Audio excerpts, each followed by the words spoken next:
승부식 구매 및 더 많은 실질적 수익을 목표로 하시는 분들은 고정 댓글의 링크를 통해 정보방 참여하시면 더 많은 도움 드릴 수 있도록 노력하겠습니다. 도움이 되었으면 하는 마음으로 준비했습니다. 구독과 좋아요 한 번씩 부탁드리겠습니다. 바로 시작하면 제1경기는 베티스와 비토리아 SC의 만남입니다. 베티스는 레알도 뚫어버린 미친 상승세로 최근 베티스의 상승세가 오히려 저평가된 것이라는 말까지 나오게 합니다. 안토니와 이스코의 시너지가 자신감을 가지면서 더 강하게 올라오는데 비토리아는 구스타보가 부상해서 못 돌아오고 있는 와중 라리가 클럽과 2승 9패로 역대 성적까지 밀리다 보니 이번 베티스 원정은 정말 힘들어 보입니다. 이 경기는 아마 레알과의 경기를 지켜보신 분들이라면 이견은 없을 것 같습니다. 미드필더 라인에서부터 강한 압박을 주면서 레알의 빌드업도 망가뜨렸던 베티스인데 이번 경기 비토리아의 전진은 정말 쉽지 않을 것 같습니다. 비토리아가 최근 리그에서 5경기 무패를 하고 있지만 당장 더 있어도 아쉬울 마당에 구스타보의 허벅지 근육 파열은 장기 부상으로 빠지기에는 너무 치명적입니다. 올리베이라도 근육 부상에서 1월 돌아와서 계속 경기를 하지만 폼이 올라오지 않고 있고 결국 버티는 싸움이 되어야 하는데 베티스의 공격이 안토니의 합류 이후 정말 놀라운 반등을 보이고 있습니다. 비토리아가 워낙 스페인 클럽의 2승 9패로 클럽 역대 성적도 밀리는 것도 무시 못하는데 최근 원정 6경기 2무사패 리그에서도 부진이 있었던 점까지 이번 경기 승을 구매하지 않을 이유가 없습니다. 승으로 접근합니다. 제2경기는 파나티나이코스와 피오렌티나의 만남입니다. 쉬백 파나티나로 칭하겠습니다. 파나티나는 이번 경기 버텨내는 것은 가능할 수 있으나 승리가 필요한 상황의 경기 구상이 까다로워집니다. 홈에서 11승 3무 무패 행진을 달리고 있으나 이번 경기 피오렌티나의 데헤아가 보여주는 선방쇼가 또 나온다면 무승부로 맞춰도 억울합니다. 2차전 이탈리아 원정을 갈 생각을 하면 한 점이라도 앞서고 싶을 텐데 피오렌티나가 그리스 클럽의 최근 1승 3무 2패로 이전 컨퍼런스 결승에서 올림피아코스에 당한 기억까지 좋지는 않다 보니 기회는 분명히 있다고 느껴지는 이번 경기입니다. 이 경기는 파나티나이코스가 피오렌티나와 역대 최초로 맞붙는 경기입니다. 홈에서만큼은 단단한 모습으로 최근까지 14경기 무패를 달리고 있을 뿐만 아니라 피오렌티나는 아니라도 이탈리아 클럽과 22경기 6승 6무 10패로 나름 잘 싸워온 상성도 나타나고 있습니다. 여기에 피오렌티나가 최근 연패를 끊어내기는 했으나 득점력이 떨어졌고 그리스 클럽에게 1승 3무 2패로 이전 올림피아코스와의 결승 기억까지 그리 좋지도 않습니다. 이오아니디스의 체력 관리까지 들어간 상황에 이번 경기 과감한 공격으로 체력을 다 쏟아낼 것으로 예상되는데 피오렌티나의 데헤아가 선방쇼를 보여줄 수 있는지가 결국 중요합니다. 2차전 결과도 감안하고 피오렌티나가 최대한 버티는 선택을 할 가능성이 높고 파나티나이코스의 홈무패 기록은 적어도 1차전에 끊어지지는 않을 것 같습니다. 승무로 복수 구매합니다. 제3경기는 몰데와 레기아의 만남입니다. 이들은 지난 시즌에도 UEFA에 만나서 몰데가 레기아를 크게 혼내주기도 한 관계입니다. 지난 몰데의 라운드는 3녹을 상대로 퇴장을 당해 역배를 결국 허용하고 말았지만 이번 경기 수비에서 그렇게 징계로 구멍이 생기는 것은 아쉬워도 공격에서 보여줘야 할 것입니다. 하지만 레기아도 커리어 하이를 찍으며 성장한 카프츠카를 필두로 하는 공격은 미드필더까지 뿌리를 내리고 있고 절대 몰데에게 쉽게 당할 전력은 아니라고 느껴지는데 기회가 충분히 있어 보입니다. 이 경기는 폴란드 클럽을 상대로 최근 2승 2무 1패로 그 2승이 지난 시즌 노가웃 시리즈 레기아를 상대로 2승을 거둔 몰데의 홈 경기입니다. 하지만 레기아를 절대 무시해서는 안 됩니다. 워낙 공격 기세가 끝까지 강한 클럽이다 보니 최근까지도 골을 잘 연결해주고 있는 모리시타의 활약과 그 전방 마무리 과정은 몰데를 당황하게 할 수 있습니다. 또한 레기아가 컨퍼런스 원정 5승 1패로 원정에서 로테이션 등으로 약한 운영을 하는 클럽도 아니고 실제 해당 원정 6경기도 60분 이후에만 8골을 터뜨리며 끝까지 공세를 보입니다. 승부식에서 오버를 고려하고 싶은 이 경기는 결국 승부가 날 것으로 보여지는데 몰데가 1차전을 홈에서 승리로 장담할 수 없는 싸움이라고 느껴지기도 합니다. 승패로 복수 구매해서 노려보게 되는 경기입니다. 제4경기는 코펜하겐과 첼시의 만남입니다. 하이덴하임을 극적으로 2차전 역전승을 거두어 이 자리에 서게 된 코펜하겐입니다. 홈에서는 최근 6승 2무 1패로 든든한 기세가 있지만 하필 또 PL 클럽으로 첼시를 만납니다. 그런데 첼시는 로테이션을 돌리면서도 예선 6경기 26골이라는 학살을 진행했고 은쿤쿠가 그 최전방에 서 있는데 마두에케와 잭슨의 부상으로 출전이 유력한 이번 경기 또 해줄지 궁금해집니다. 이 경기는 코펜하겐의 하이덴하임과 경기를 보셨다면 절대 무시할 수 없을 홈 경기라는 것을 아실 것입니다. 여기에 관건은 첼시의 로테이션 정도를 파악해야 한다는 것까지 있습니다. 컨퍼런스에서는 유망주들만 구성해서 경기를 해도 학살하는 모습으로 리그 페이지는 찢어버렸던 첼시인데 이제 노가웃 시리즈에 들어서면서 팔머나 네투 등 전력을 얼마나 쓰는지가 중요합니다. 마두에케와 잭슨은 부상이기에 컨퍼런스 5골 3어시로 학살 중인 은쿤쿠 톱의 팔머 중앙 미드필더는 예상 가능한데 측면에 네투까지 투자를 할 것인지가 첼시의 이번 경기 핵심이 될 것 같습니다. 만일 다시 유망주들 기용이 되고 나왔을 때는 코펜하겐의 공세는 첼시에게 패배를 줄 수도 있겠으나 양팀의 리그 수준차는 도저히 극복할 수 있는 정도를 넘어섰다고 느껴집니다. 패로 접근합니다. 제5경기는 알크마르와 토트넘의 만남입니다. 알크마르는 지난 2년간 PL클럽에만 5패를 당하는 역상성을 가지고 있습니다. 최근 19경기 PL클럽과 맞대결 성적도 19경기 2승 5무 12패로 너무 약했는데 최근 홈에서 5경기 12골을 넣는 공격을 앞세워 토트넘의 공격에 맞대응하고자 합니다.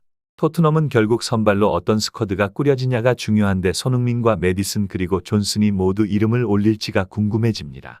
이 경기는 알크마르에게 아쉽지만 토트넘이 유로파 외에 포스테코글루 감독의 명예를 조금이라도 회복할 방법이 없다 보니 전력으로 나올 경기 같습니다. 메디슨 정도는 빠질 가능성이 있는데 최근에 토트넘은 공격에서의 기대값보다 중요한 것이 있습니다. 바로 비카리오의 복귀입니다. 비카리오가 복귀하고 토트넘은 3경기 2실점으로 선방쇼와 함께 실점 관리가 되고 있고 골키퍼 빌드업에서 더 견고한 모습으로 실책이 줄어들고 있습니다. 알크마르의 압박이 거세게 나올 것은 감안해야겠지만 이미 호펜하임 전과 같은 수준으로 토트넘의 스쿼드가 갖춰진다면 또다시 알크마르는 PL클럽을 상대로 한 역사적 열세는 근소한 차이의 패배를 만들 가능성이 더 높아 보입니다. 하지만 페롯을 포함한 알크마르의 홈기세와 결국 토트넘이 계속 양득 경기를 하고 있다는 것까지 이번 경기 1차전 홈에서 알크마르의 공격 축구가 터질 가능성이 있기에 승패로 복수금에 해보는 경기가 될 것입니다. 제6경기는 소시에다드와 메뉴의 만남입니다. 소시에다드는 바셀에게 퇴장으로 그냥 경기를 학살당했습니다. 쿠보가 징계로 못 나왔던 경기이기에 당연히 지는 것은 생각해야 했는데 어쨌든 이번 경기에 전력을 더 강하게 쏟아낼 수 있게 되었습니다. 메뉴는 풀럼에게 승부차기 끝에 FA컵 탈락을 당하고 말았고 라리가 클럽에게 최근 5승 2무 1패로 강했던 메뉴라도 이번 시즌은 부상병동 메뉴의 부패 말고 믿을 선수가 없다는 것은 이번 원정도 힘든 여정이 될 것임을 암시합니다. 이 경기는 메뉴가 챔스권이 아닌 유로파에 머물며 쌓아온 라리가 클럽을 상대로 한 5승 2무 1패의 우세가 또 흔들릴 수 있는 경기입니다. 확실히 소시에다드가 이번 경기 바르셀로나를 상대로 한 퇴장 후 대패로 반자의 반타이적으로 데뷔하게 되었고 지금의 메뉴는 도저히 전방에서 답이 많이 안 서고 있다는 점까지 역배당을 받는 것은 납득해야만 합니다. 디알로가 이탈하면서 페르난데스 외 선수가 공을 잡았을 때 전혀 기대가 안 되는 현재의 메뉴이고 그나마 유로파에서는 평균 18.8개의 슈팅으로 정말 공격적인 모습을 보여주고는 있는데 이번 경기 소시에다드가 홈에서 11승 1무 2패의 기세를 보여주고 있음을 감안했을 때 지금의 메뉴 수비로는 오야르자발과 쿠보를 포함한 공격을 막지 못할 것이라 생각합니다. 승으로 구매합니다. 제7경기는 FCSB와 리옹의 만남입니다. FCSB는 루마니아 축구의 희망으로 12년 만에 노가웃에 진출했습니다. 최근 5승 3무 기세가 좋지만 리옹과는 역대 4번을 만나 1무 3패로 모두 졌습니다. 그런데 지금의 리옹은 더 무서워해야 합니다. 폰세카 감독이 지휘봉을 잡고 리옹의 공격이 완전히 살아났습니다. PSG도 이강인 대체자로 넘보는 셰르키의 각성도 정말 압권인데 이번 경기 길게 생각하지 않아도 될 것 같습니다. 아무리 홈기세가 있는 FCSB이지만 이번 경기는 쉽지 않습니다. 리옹에게 역대 승리도 없는 FCSB일 뿐만 아니라 리옹의 지휘봉을 폰세카 감독이 잡고 난 이후 완전히 다른 팀이 되었습니다. 최근에는 PSG 이강인 대체자로 주목받고도 있는 셰르키의 활약이 너무 압도적입니다. 덕분에 라카제트까지 골맛을 톡톡히 보고 있고 이제는 리옹이 다시 반등을 할 수 있는 원동력을 찾았다고 보여집니다. 리옹은 심지어 유로파 11경기 8승 3무로 무패 기록을 달리고 있으며 루마니아 원정도 역대 3번을 모두 승리했습니다. 이변의 요소를 찾기가 너무 어려운 경기입니다. 패로 구매합니다. 제8경기는 야기엘로니아와 세르클러브리의 만남입니다. 야기엘로니아는 수비 축구가 여기서도 되어야 합니다. 홈 3승 1무의 대회 기세도 나쁘지 않지만 공격보다는 수비가 정말 탄탄하다고 느껴지는 팀이기에 이번 경기 세르클러의 공격을 막아내는 것이 가장 중요할 것입니다. 세르클러는 덴케이가 MLS로 이적하면서 공격이 확실히 약해졌고 하위권을 빙빙 돌며 리그도 정신 못 차리다 최근에는 무승부만 내리캐고 있는 상황인데 어린 선수들의 각성을 마냥 기다리기에 이번 경기 원정길은 쉽지 않을 것입니다. 이 경기는 세르클러브리의 공격이 과연 이전처럼 나올 수 있는지가 중요합니다. 팀의 스트라이커 덴케이가 MLS로 가는 선택을 하게 되었고 이후 더 떨어진 공격은 최근까지도 세르클러의 리그 행보를 무바트로 만들고 있습니다. 야기엘로니아의 수비가 정말 견고하다 보니 어린 선수들로 구성된 세르클러의 분위기가 경기 초반에 한번 휘어잡지 못한다면 끌려가는 경기를 하다가 지쳐서 결국 야기엘로니아의 플룰루에게 혼인하는 경기가 될 가능성이 높아 보입니다. 2018년 유로파 예선에서 벨기에 클럽인 행크에게 2패를 당한 기억은 폴란드 축구가 더 약하지 않을까 고민을 만들지만 적어도 홈에서 지는 것은 없을 것으로 보여지는 이번 경기이고 세르클러가 무승부를 계속 만들어내고 있는 점도 고려하는 접근으로 승무 구매를 노리게 될 것입니다. 제9경기는 NK 첼레와 루가노의 만남입니다. 아포에를 원정에서 결국 잡아내며 이 경기까지 온 첼레입니다. 홈에서는 더욱이 자신감은 있습니다. 쿠치스의 능력이 첼레의 공격을 풀어주고 있으며 홈에서는 더욱 UEFA에서는 승리에 익숙한 첼레입니다. 루가노는 알리세다의 부상이 너무 뼈아픕니다. 아직 못 돌아오고 있는 상황에 스테파는 부상에서 돌아온 후 잠깐 뛰다 퇴장까지 나와 의도치 않은 휴식을 또 취해 컨디션을 올리지 못했고 첼레 원정이라면 루가노에게 쉽지 않은 싸움이 됩니다. 이 경기는 첼레가 역배당을 받은 것이 조금 의아한 경기입니다. 루가노는 지금 당장 알리세다가 햄스트링으로 이탈해 있다 보니 빌드업이 약해지는 것이 상당히 큰 손실입니다. 그런데 첼레가 홈에서 경기까지 한다면 충분히 승산이 있는 경기입니다. 공격에서 첼레가 쿠치스의 활약으로 득점을 노려볼 전력을 가지고 있고 특히 득점할 수 있는 경기라는 것이 중요합니다. 홈에서 먼저 기세를 올릴 첼레의 1차전인데 첼레는 UEFA 대회 홈 경기 6승 3무로 최근 패배한 적이 없습니다. 이번 경기도 승무로 접근하는 것이 가장 이상적인 투자가 될 수 있는 경기라고 볼 수 있지만 루가노가 최근 리그와 컵대회 등 원정 3연패로 계속 득점에 고전하고 있다는 사실과 원정 13경기에서 무승부는 딱 한 번밖에 없었다는 것을 감안하면 승으로 구매를 노려보게 될 이번 경기가 될 것입니다. 제10경기는 보라츠바와 라피드빈의 만남입니다. 보라츠바는 홈 8경기 6번의 클린시트로 수비가 위 언급드린 야기엘로니아만큼 든든한 팀입니다. 홈에서 최근 9승 2무 1패의 성적으로 승리까지 잘 받쳐주지만 결국 국내 경기 내용이 대거 포함되어 있고 UEFA 대회에서 이 수비가 또 증명되어야 하는 것이 이번 경기 숙제입니다. 반면 라피드빈은 분데스리가를 떠나고 베료가 라피드빈에 합류하며 성공적인 시즌을 치르고 있고 젠손과 함께 이번 경기 뚫어낼 수 있는지가 관건이다만 원정 기복이 너무 심해 이번 경기도 불안감이 더 큰 것 같습니다. 이 경기는 라피드빈에게 정배당이 나왔으나 홈팀의 승무가 예상되는 경기입니다. 보라츠바의 수비는 절대 무시하면 안 됩니다. 최근 8경기 6클린시트의 기록은 괜한 기록이 아니며 라피드빈의 공격은 베료와 젠손의 활약이 있다지만 원정에서 너무 기복이 심한 경기력입니다. 최근 원정 1승 3무 4패로 한 번의 승리밖에 없었는데 보스니아까지 원정을 간다면 더욱 상황은 좋게 보기 어렵습니다. 다만 보라츠바의 수준 자체가 공격에서 뛰어나다고 보기에는 한계가 있고 라피드빈의 원정 13경기 중 10경기가 양팀 득점으로 이뤄지며 결국 주고받는 양상이 반복되었음을 감안한다면 이번 경기에 라피드빈이 2차전 홈에서 밀어붙일 명분을 얻는 작은 소득을 무승부라는 결과로 가져갈 가능성이 꽤나 높아 보입니다. 무로 단일 구매 접근합니다. 제11경기는 풀젠과 라치오의 만남입니다. 풀젠은 페렌크바로츠를 학살하며 라치오와 만나게 되었습니다. 홈에서 UEL 15승 1무 1패의 압도적 성적을 가지고 있는 풀젠이기에 이탈리아 강호 라치오라도 겁먹지 않을 경기입니다.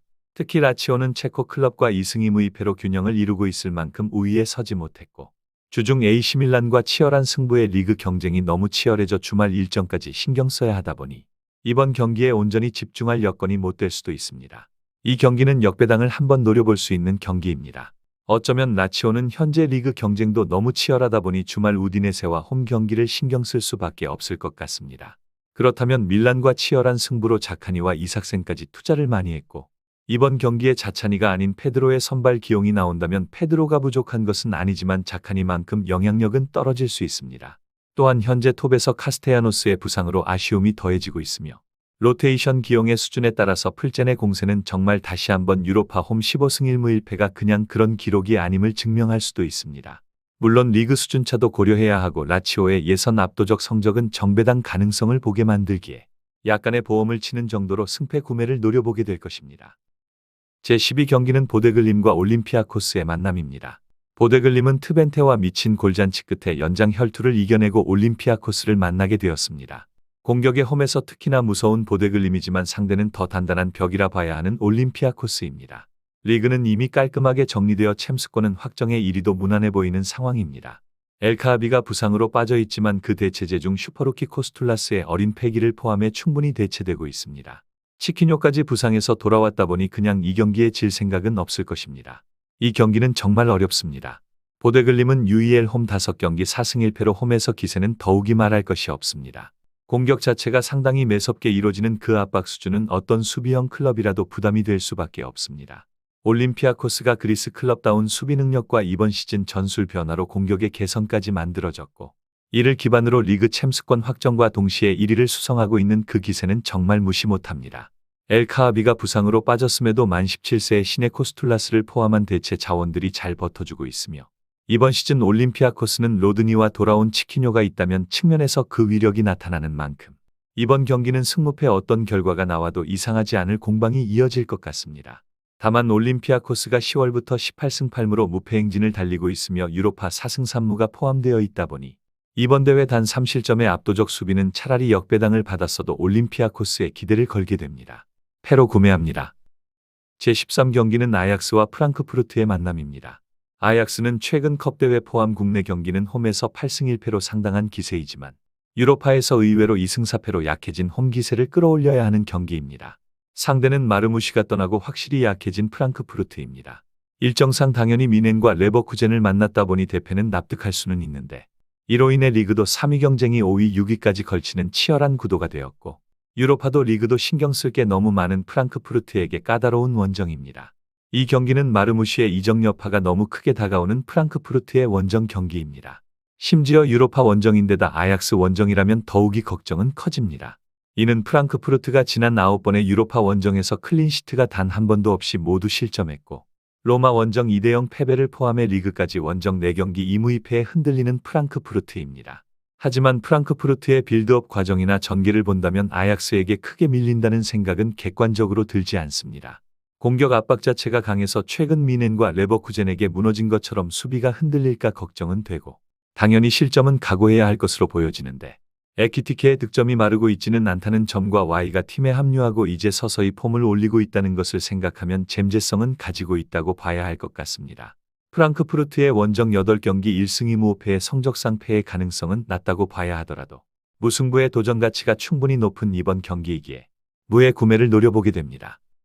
제14경기는 AS 로마와 빌바오의 만남입니다. AS 로마는 라니에리 감독과 함께 홈 11경기 10승 1무의 성적으로 최근 가장 뜨거운 세리에A 클럽이 되었습니다. 코모는 아찔하게 퇴장을 유도해서 우위를 잡아 승리했으나 결과는 좋았고, 지난 예선 1라운드에서 만난 빌바오를 당시 1대1과는 다른 결과를 만들어내고자 합니다. 빌바오는 AT와 석패를 당해 최근 다시 가라앉았는데, 유로파 원정에서는 6승 1패로 강한 성적이 나타나고 있는 만큼 이번 경기도 산세트의 이탈 속 이나키의 어깨는 상당히 무거운 경기가 될 것입니다. 이 경기는 로마의 최근 홈 기세만 본다면 빌바오는 지난 1라운드 당시 로마와 1대1 경기 양상과는 다를 것임을 각오해야 합니다. 라니에리 감독 체제로 바뀌고 완전히 다른 팀이 되어버린 로마이기에 공격에서 더 날카롭게 나올 것임을 계산해야 하는데, 이번 경기 수비에서 얼마나 박스한 집중력을 보여주냐가 너무 중요합니다. 최근 원정 4경기 2무 2패 중 베식타스 원정은 로테이션 경기였기에 그럴 수 있다고 치고, AT 원정도 절대 쉽지 않은 경기였기에 질 수 있다고 넘어갈 수 있습니다. 그런데 에스파뇰과 베티스에게 수비에서 아쉬웠던 점은 이번 경기 AS 로마에게 또 실점의 빌미를 주게 될 것으로 예상되고, 이나키 윌리엄스가 이번에도 측면을 열어낼 수 있냐에 따라 무승부를 거둘 수 있을지 정도를 따져보게 만듭니다. 로마의 홈 20경기에서 무득점 경기가 딱 2경기였음에 승무의 선택지가 갈리는 것은 당연해지는데, 베티스의 공격도 산세트가 없는 것은 아쉬우나 절대 약한 것은 아니기에 또다시 1대1 가능성이 있다고 보여집니다. 무로 구매를 마무리합니다. 이렇게 전경기 프리뷰를 통해 잡은 초안은 다음과 같습니다. 이번 회차는 또 굳이 컨퍼런스 경기까지 엮어 여러분들을 까다롭게 만들고 있습니다. 절대 쉬운 회차가 아닌 만큼 똑같은 구매가 아니라도 현명한 변형으로 좋은 결과 가져가시길 기원합니다. 영상이 도움되셨다면 구독과 좋아요 한 번씩 부탁드리겠습니다. 감사합니다.